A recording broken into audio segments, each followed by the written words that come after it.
right, so similar to what we just did in sitting, we're gonna focus on getting those two halves of the eggshell lined up and then rotating through way up here, using the core to rotate through the torso or the rib cage here. So I'm just gonna go into a static standing position. So be aware, tendencies are to collapse with the hips forward, hyper extend or into a lordosis here, the spine, lumbar spine, and then hyperkyphosis here. So we get this exaggerated and collapsed rib cage and spine. So we gotta pull those hips back, use those glutes, lift up from that core, pull down the rib flare here, and that's usually the weaker side. You'll feel more of that flared out, okay? So in my case, it's a little bit more on the left, so I'm aware of that.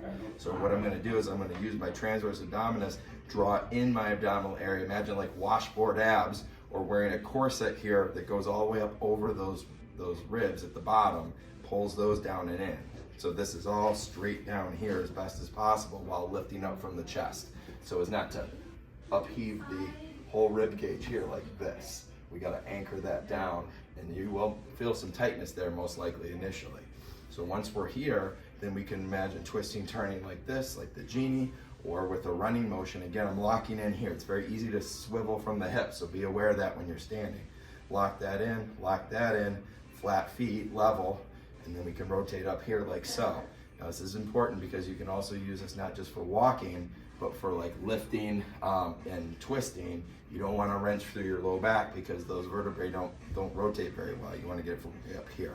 So if I'm coming across my body, I'm going to pull that thing close and I'm going to rotate like this through my upper body, torso, keeping a stable level core, coming up and across. I can come up and across that way as well. You can do this with progressive loading with some small weights to simulate some lifting or work activities. So back to walking, it's here. We got to pull back again, that lower half like so. Then we come up, we drive from the upper half. So the lower half of the eggshell turns first.